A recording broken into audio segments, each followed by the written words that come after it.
Hello everyone, welcome to our channel and Konkan trip day 4 blog. आज आमच्या ट्रिपचा last day होता। सकाळी लवकर उठलो, फ्रेश झालो आणि चेकआउट करून निघालो। पण कुठे? सगळ्यांच्या आवडीचं ठिकाण देवबाग। हाय मित्रांनो, आज चौथा दिवस, कोकणाचा शेवट दिवस आणि आम्ही आज आलो आहे देवबाग बीचला आणि इथं आम्ही बोट सफारी करणार आहोत। त्यामध्ये आपल्याला 4 ते 5 पॉईंट दाखवतात आणि त्याचे चार्जेस असतात। ते प्रत्येकजण 1000 रुपये, कोण 800 रुपये, कोण 1200 रुपये ते सांगतो नवीन पर्सननुसार पर बोटचे। तर आपण बार्गेनिंग करून ते आपल्या हिशोबाने किती द्यायचे ते डिस्कस करून त्यांच्याशी व्यवस्थित सेट करून घेऊन जायचं। चला तर आपण जाऊया। ती नदी आहे ती पुढे जाऊन समुद्राला मिळते, तुम्ही बघू शकता नजारा कसा आहे।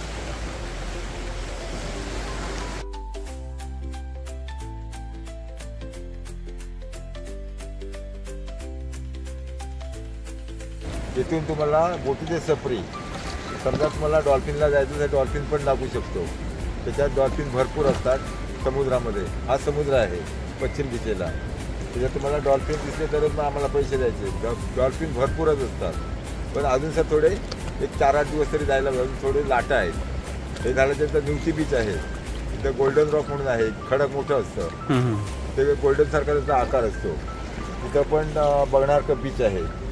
त्याच्यानंतर त्याच्यावर किल्ला आहे, माथ्यावर शिवाजीचा किल्ला आहे, त्याला भुयारी वाट आहे, ते पण दाखवतो तिथून। त्याच्यानंतर तुम्हाला जायचं असेल तर तो बघा तिकडे एक मोठं खडक आहे, तो बघा समुद्रात। तिथून जाऊन यायला जवळजवळ 3 तास सफर आहे। 5000 रुपये घेतात तिथं जायला। तिथं एक म्हातारीची चूळ म्हणून येते, ती फुंकर पाडते ना, ती फुंकर जवळ 25 फूट वर जाते। हां, त्याच्यानंतर गुहा आहे, त्या गुहेतने पण बोट चालते। त्याच्यानंतर ते सगळे पॉईंट जर करायचे असेल तर पूर्ण 5000 रुपये पॅकेज आहे ते। 2.5-3 तास सफर आहेत। त्याच्यानंतर हे नदीतले सफरी आहेत, संगम, भोगे बीच, सिगल आयलंड, टेकडा पॉईंट, त्याच्यानंतर मिनी केरळ, कोळी नदी, त्याच्यानंतर सुनामी आयलंड, हे नदीतले पॉईंट आहेत। आम्ही निघालोय आता बोट सफारीला। आता आपण संगमला जाणार। संगम चाललोय का?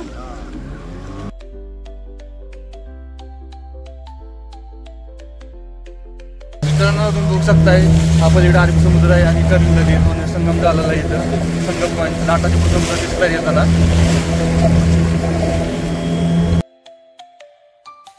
मित्रांनो ही आहे सिगल आयलंड। इथं सिगल पक्षी असतात, पण आता सप्टेंबर महिना चालू आहे त्यामुळे पक्षी अवेलेबल नाहीत आहे। पक्षी येतात दिवाळीच्या टायमिंगला, ऑक्टोबर एंडिंगला। तर तुम्हाला जर पक्षी पाहिजे असतील, ह्या आयलंडवरतीचा एन्जॉय करायचा असेल तर तुम्हाला दिवाळीनंतर ऑक्टोबरमध्ये येऊ शकता। तुम्ही बघत असाल तर तुम्ही हे बरोबर समुद्र, अरबी समुद्र आणि कर्ली नदीच्या मध्ये बेट आहे। बघू शकता तुम्ही लाटांनी या मातीचे कसे आकार चेंज झालेले आहेत आणि दिसताना एवढंच हे खूप सुंदर दिसतंय ना। ही आमची अखिल भारतीय काही झालं तरी व्यायाम नाही चुकला पाहिजे संघटना। आम्ही आता सिगल आयलँडवर आहे आणि हे दोघं एक्सरसाइज करतायत।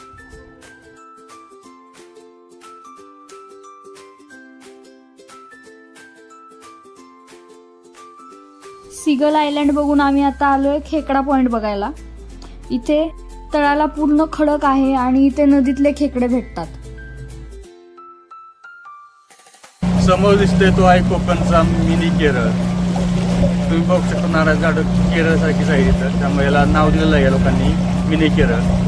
मिनी केरळ ट्रिप म्हणून हे दाखवतं तुम्हाला।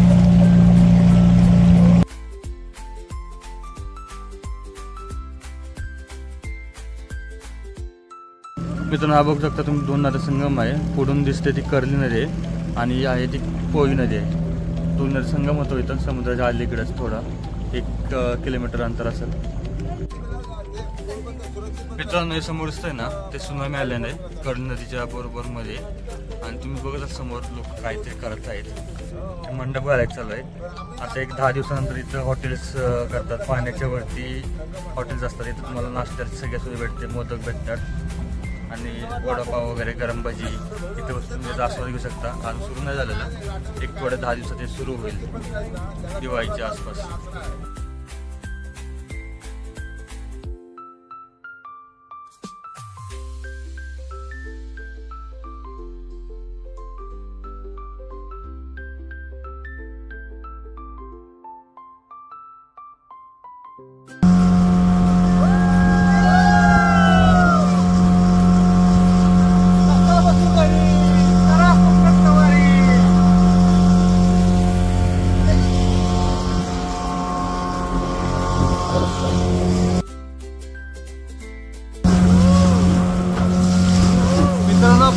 आपण आलो सगळ्या राईड करून वापस देवबाग बीचला. आपली जर्नी इथं समाप्त झाली या देवबाग बीच. 8010848712 कालिदास तांडेल देवबाग म्हणून टाका. नाव काय? कालिदास तांडेल. ओके. तर तुम्ही देवबागला येणार असेल तर कालिदास तांडे यांच्या नंबरवर कॉल करून तुम्ही त्यांच्याशी कॉन्टॅक्ट करू शकता. त्यानंतर आम्ही आलो मालवण समुद्र किनाऱ्याजवळील कुर्टे बेटावर श्री छत्रपती शिवाजी महाराजांनी सन 1664 मध्ये बांधलेल्या सिंधुदुर्ग किल्ल्यावर. किल्ल्याला सुमारे 3 किलोमीटर लांब, 3.7 मीटर रुंद आणि 9.1 मीटर उंच नागमोडी तटबंदी आहे. किल्ल्याला 26 बुरुज असून त्यावर तोफा आणि पहारेकऱ्यांसाठी खोल्या सुद्धा आहेत. किल्ल्यामध्ये भवानी मंदिर, जरीमरी मंदिर, नगारखाना, दारूखाना, विहिरी, टाकी अशा अनेक वास्तू आहेत. आणि शिवपुत्र छत्रपती राजाराम महाराजांनी बांधलेले श्री शिवराजेश्वर मंदिर सुद्धा आहे. या किल्ल्याची संपूर्ण माहिती देण्यासाठी आम्ही याचा सेपरेट ब्लॉग बनवणार आहोत. त्यासाठी तुम्ही आमच्या चॅनलला सबस्क्राईब करून ठेवा, म्हणजे तुम्हाला नोटिफिकेशन येऊन जाईल. या किल्ल्याचं प्रमुख आकर्षण म्हणजे श्री छत्रपती शिवाजी महाराजांच्या डाव्या पायाचा आणि उजव्या हाताचा ठसा.